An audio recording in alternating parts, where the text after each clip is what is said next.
말씀은 이사야 41장 10절 말씀이 되겠습니다. 구약 성경 1016쪽 가량에 있습니다. 구약 성경 1016쪽 가량에 이사야 41장 10절 말씀 한 말씀입니다. 8절부터 14절까지 볼 것인데 우리 10절 말씀 한 말씀 함께 합독하겠습니다. 이사야 41장 10절 말씀입니다. 1016쪽 가량이 있습니다. 함께 합독하겠습니다. 이사야 41장 10절. 두려워 말라. 시작. 두려워하지 말라. 내가 너와 함께 함이라. 놀라지 말라. 나는 내 하나님이 됨이라. 내가 너를 굳세게 하리라. 참으로 너를 도와주리라. 참으로 나의 의로운 오른손으로 너를 붙들리라. 아멘.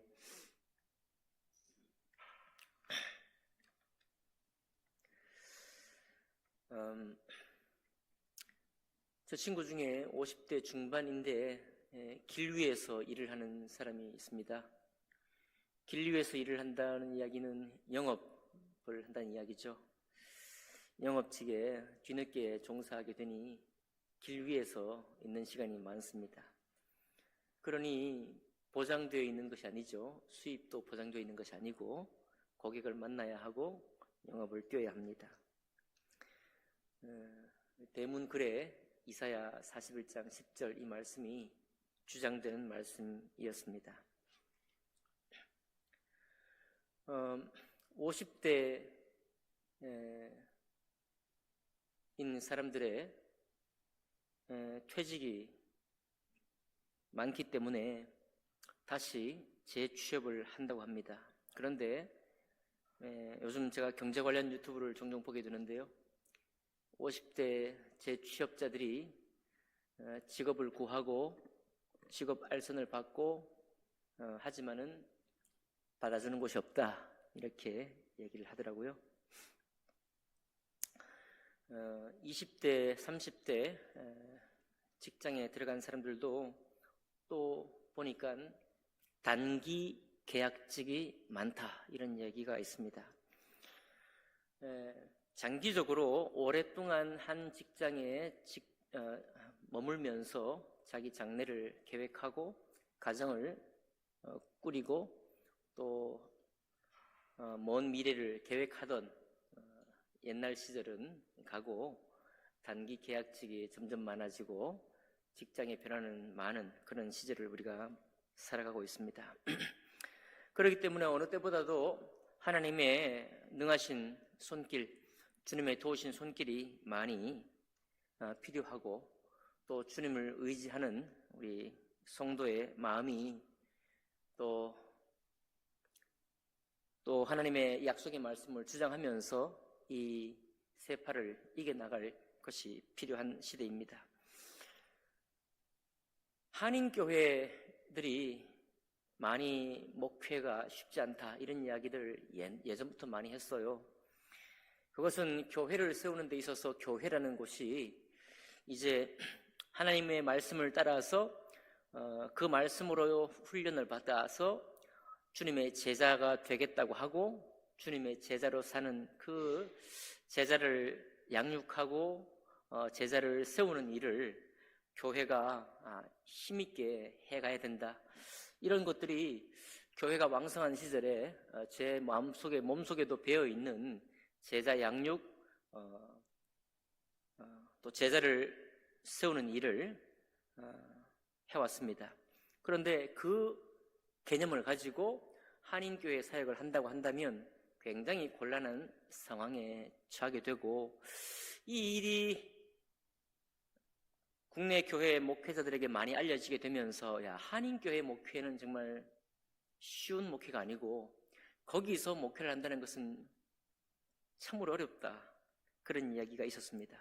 그런데 최근에 한인교회 상황을 보니까 이 한인교회 사역을 통해서 얼마나 많은 사람들이 힘을 얻고 얼마나 많은 사람들이 고향을 떠나 고국을 떠나 타지의 생활에 안내를 받고 생활의 터전의 안내를 받을 뿐만 아니라 여러 가지 교제에 외로운 처지에 도움을 받았는지 많은 댓글을 제가 보게 되었습니다. 깜짝 놀랐어요.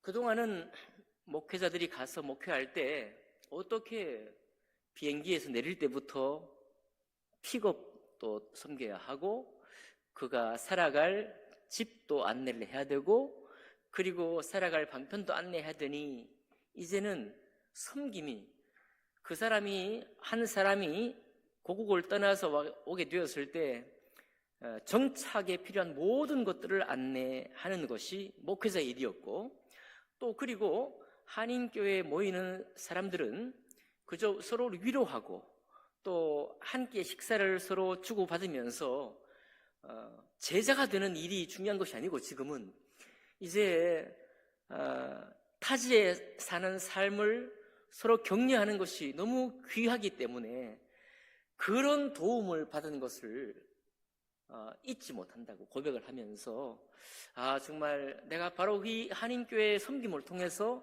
살아갈 힘을 얻었고 한인교회에 모이는 사람들과 함께 교제하는 것을 통해서 믿음을 갖게 되었고 교회가 얼마나 소중한 것인지 알게 되었다. 그런 고백들을 많이 하게 되더라고요. 물론 거기에도 사람들이 모이는 곳이기 때문에 어려움도 많이 있습니다. 하지만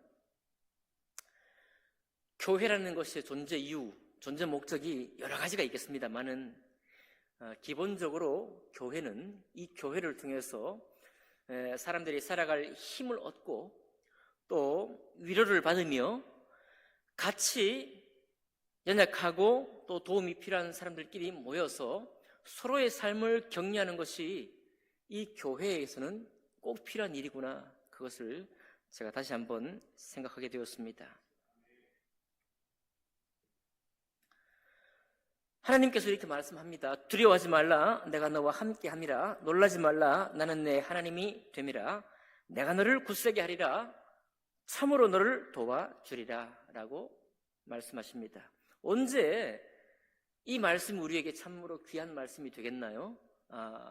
과연 진실로 나에게 도움이 필요할 때, 나의 처지가 참으로 하나님 앞에 참 군급하고 긴급하고 하나님께서 계셔야만, 우리 주님께서 나를 도와주셔야만 내가 이 삶을 이겨낼 수 있다, 내가 이 삶을 버텨낼 수 있다 라고 생각하는 그런 사람에게 이 말씀이 특별히 귀중한 말씀이고 위로의 말씀이 되겠다 생각합니다. 그러나 길 위에 있는 사람들도 행복한 것입니다. 지금 세계적으로 전쟁에 처해 나라의 사람들은 길 위에 있지도 못합니다. 일도 하지 못하고 뿔뿔이 흩어져 있는 채로 어떻게 살아야 할지 모르는 처지에 있겠죠. 그런 사람들에게도 마찬가지로 두려워 말라 내가 너와 함께 함이라 이 말씀이 꼭 그에게 필요합니다. 왜냐하면 이 말씀이 주어진 때는 이스라엘 백성이 자기들의 죄로 인해서 하나님 앞에 굉장히 징계를 받고 힘겨운 처지에 있을 때입니다. 곧 70년 바벨론의 포로로 끌려가서 정말로 이방 나라에서 보호받을 수도 없고 거기에서 물론 어떤 사람들은 취업을 잘해서 높은 벼슬까지도 있었지만은 많은 사람들은 이민족된 서러움을 가지고 눈물로 살던 때였습니다. 바로 그럴 때 주님께서 이 말씀으로 저 이스라엘 백성들을 크게 격려하기를 원하셨고 그 일이 닥치기 전부터 이미 이 말씀으로 위로를 하셨습니다. 11절 보니까요, 보라 내게 노하던 자들이 수치와 욕을 당할 것이요 너와 다투는 자들이 아무것도 아닌 것 같이 될 것이며 멸망할 것이라. 바로 이스라엘 백성들을 하나님이 징계하는 그 막대기로 삼으셨던 바벨론, 이스라엘 백성을 향한 막대기였던 바벨론을 오히려 아무것도 아닌 것 같이 될 것이다 라고 주님께서 미리 약속을 하고 있죠. 내가 찾아도 너와 싸우던 자들을 만나지 못할 것이요, 내 잘못 때문에, 혹시 나의 아픔 때문에 더 강한 힘으로 나를 싸우던 사람들을 이제는 찾아도 만나지 못하게 될 것이고, 너를 치는 자들은 아무것도 아닌 것 같고 허무한 것 같이 될 것이다 라고 주님이 미리 약속하고 있는 것입니다. 지금 당장에는 우리의 삶에 어려움이 있고 불편함이 있어서 이 일이 언제 끝날 것인지 모를 때가 있죠. 항상 우리 마음이 어려울 때는 언제 끝날지 모르기 때문에 어려운 것입니다. 지금 당장의 어려움 때문에 우리가 힘든 것은 버틸 수 있어요. 그러나 언제 끝날지 모르면 우리가 마음이 너무 힘든 것입니다. 그런데 주님이 약속하고 있는 것이죠. 지금 당장에 우리를 힘겹게 하는 일들이 우리를 둘러싸고 있지만은, 우리를 둘러싸서 우리를 치려고 하는 바로 그 사람들도, 그 문제조차도 아무것도 아닌 것 같이 되고 허무한 것 같이 될 것이다. 왜냐하면 내가 너를 도와줄 것이기 때문이다 라고 말합니다. 나의 의로운 오른손으로 너를 붙들겠다라고 주님이 친히 약속하고 있기 때문입니다. 그것보다 조금 더 나은 형편에 있는 성도님들도 많이 계시죠. 그럴 때 우리는 어떻습니까? 신앙의 코어라고 하죠. 우리가 각자가 놓인 처지에 따라서 주님께서 우리에게 맡기신 일을 잘 감당하는 것이 중요합니다. 어떤 사람은 말씀을 읽는 습관을 새롭게 도전하고 있습니다. 다른 어떤 염려보다도 하나님 앞에 나의 신앙이 더 탄탄히 세워지기 위해서 말씀 읽기를 도전하고 있어요. 그것 또한 하나님의 은혜 가운데 우리에게 베풀어 주신 축복입니다. 그것도 무엇을 위해서 하겠어요? 바로 우리 주변에 있는 하나님의 이 귀한 말씀이 필요한 사람들을 돕고 함께 교제할 때 그를 축복하기 위해서 내가 말씀을 읽는 것입니다. 그렇죠? 나 자신에게도 축복이 되겠지만 내가 함께 교제하는 우리의 지체들을 향해서 믿음으로 권면하고 하나님의 약속을 가지고 서로 위로하고 서로 세우기 위해서 우리가 말씀을 읽는 것입니다. 암송을 도전하는 사람도 있습니다. 암송을 왜 도전합니까? 하나님의 말씀이, 암송된 그 말씀이 어느 때든지 나를 붙들고 뿐만 아니라 역시 마찬가지죠. 지금 우리 나오미 반에서는 성부살롱 때 모여서 교제하고 돌아가면서 집에 방문해서 또 가벼운 차로 대접을 합니다. 정말 너무 귀한 사역이죠. 신방을 통해서 그의 삶을 나누고 그의 가정을 또 둘러보면서 서로를 더 깊이 헤아릴 수 있는, 이해할 수 있는 그런 좋은 일입니다. 가능하면 은사모 우리 부친 모친들도 그렇게 할 수 있으면 좋을 텐데 쉽진 않겠죠. 바로 그렇게 신방하고 서로를 함께 이야기 나눌 때, 그럴 때 우리가 읽은 말씀이, 우리가 암송한 말씀이 그 자리에서 나누어지고 또 그것으로 서로 권면할 때 우리는 살아계신 하나님의 도우심이 있는 그런 성도의 교제가 되는 것이죠.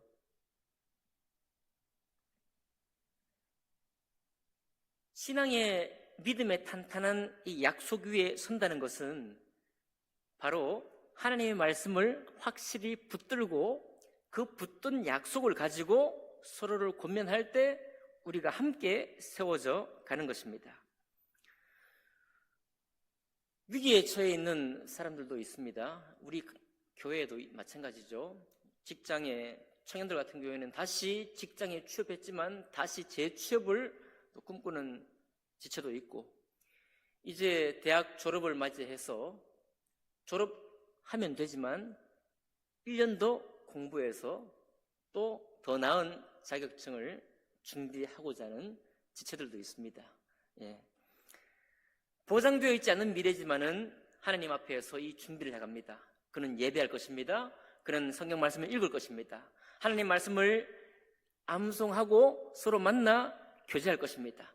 우리가 몸된 교회에 모여서 예배하고 그리고 교제 시간에, 송포살롱 시간에, 아니면 점심시간에, 그리고 주중에 만나는 시간에 다시 만나서 교제할 것입니다. 그때 우리가 무엇을 나누겠습니까?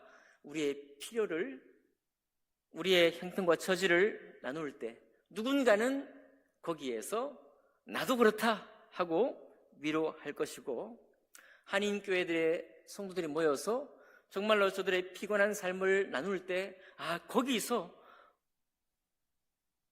내가 복받은 것만 나누는 것이 아니고 바로 그 부족한 부분, 나에게 필요한 부분, 그런 부분들을 서로 고백하며 나눌 때 나눌 수 있는 공동체가 있다는 것만으로도 위로가 되는 것입니다. 거기 우리가 사람을 참견하기 위해서가 아니라 서로를 위해서 사랑의 마음으로 권면할 때 그 권면이 비록 필요 적절한 답이 아니라고 할지라도 따뜻한 말 한마디, 권면하는 그 한마디가 그의 마음을 따뜻하게 위로하게 될 것입니다. 특별히 그 모임 속에서 내가 주장하는 말씀, 나에게 필요한 말씀, 또 내가 은혜 받은 말씀을 서로 나눌 때 바로 그 말씀이 그에게는 생명 같은 말씀이 되지 않겠습니까? 두려워하지 말라, 내가 너와 함께함이라. 놀라지 말라, 나는 내 하나님이 됨이라. 내가 너를 굳세게 하리라. 참으로 너를 도와주리라. 참으로 나의 의로운 오른손으로 너를 붙들리라. 이 가운데 오늘 월초 기도에 오신 여러분, 하나님께서 우리를 어떤 형편에 두셨을까요? 이제 어떤 일을 통과하셨습니까? 다시 뭔가 새로운 일을 준비합니까? 아니면 오랫동안 나에게 해결해야 될 짐을 가지고 있습니까? 어떤 형편과 처지에 있든지 바로 그것이 하나님의 부르심입니다. 하나님 우리에게 맡기신 은혜예요. 그 맡기신 은혜에 성실히 우리가 감당하는 것이 나중에 우리 지체들과 교제할 때 그 교제를 꼭 필요한 사람, 교제를 통해서 하나님 앞에 힘을 얻기를 원했던 지체들에게 도움이 되고 힘이 되는 것입니다. 바로 그 사실이 우리 생활 중에 이것이 일상이 되고 반복이 될 때 그 지체는 예수님의 제자가 될 생각은 아직 하지 못할지언정 하나님의 몸된 교회를 통해서 서로 받고 서로 위로하고 서로 누렸던 그 사랑이 그를 끝까지 붙들어 줄 것입니다. 그리고 바로 이런 일을 있게 만든 하나님 아버지의 사랑과 몸된 교회가 얼마나 소중한지에 대해서 그 마음 깊이 생각하게 될 것입니다. 나중에 그가 하나님 앞에 은혜를 받고 좋은 형편과 처지가 되었을 때 바로 그가 우리가 했던 위로의 말을, 우리가 했던 하나님 말씀으로 권면하는 말을, 우리가 했던 사랑으로 보였던 그 사랑의 따뜻한 권면을 하게 될 것이죠. 그가 바로 제자 아니겠습니까? 그가 바로 하나님의 교회를 세우는 사람이 아니겠습니까? 지금까지 이 일을 함께 해오신 여러분을 주님 이름으로 축복합니다. 계속해서 우리가 먼저 다시 이사야 41장 10절의 이 말씀을 붙들고 하나님의 말씀으로 위로하고 권면하면서 따뜻한 사랑으로 누구든지 이 교회를 통해서 은혜를 받을 수 있도록, 누구든지 이 교회를 찾아와서 하나님의 도움을 입을 수 있도록 하는 여러분과 제가 되기를 주님 이름으로 축복합니다. 기도하겠습니다. 살아계신 하나님 아버지, 주님이 살아계셔서 또 우리를 위해서 말씀하시고 하나님의 언약의 말씀을 통해서 우리를 축복해 주시니 감사드립니다. 하나님 아버지, 많은 사람들의 여러 가지 형편과 처지를 우리가 듣고 있습니다. 시대에 따라서 또 앞으로 일어날 일들이 어렵고 힘든 일이라는 사실도 많은 사람들의 입을 통해서 우리가 듣고 또한 체험하고 경험하고 있습니다. 하나님 아버지, 이때 그 어느 때보다 몸된 교회의 사명이 귀한 것을 고백합니다. 먼저 하나님 말씀으로 탄탄히 서 있는 하나님의 사람들의 도움이 꼭 필요한 것을 우리가 보게 됩니다. 오 주님, 주님의 이 약속의 말씀, 하나님의 도우심, 주님의 오른손으로 반드시 우리를 돕겠다고 말씀하시고 붙들어 주시겠다고 약속하신 이 말씀이 몸된 교회에 함께하는 모든 성도님들 위해 힘이 되고 큰 위로가 될 수 있도록 도와주시옵소서. 이것이 한 사람들의 소망이 아니요 살아계신 하나님의 약속의 말씀이오니 특별히 이스라엘 백성들이 겪었던 모든 곤고한 일들 위에 그 하나님의 도우심을 약속하시고 그 도우심이 이루어진 바로 그 약속의 말씀이기 때문에 오늘날 사는 우리들에게도 하나님 성취하시고 이루실 말씀인 줄 믿습니다. 오 하나님 아버지, 이 말씀을 통해서 우리 모든 교회 식구들 위해 하나님 아버지 큰 힘과 소망을 허락해 주시옵소서. 그렇게 하실 주님을 감사하며 찬양할 때 귀하신 우리 주 예수 그리스도 이름으로 기도하옵나이다. 아멘.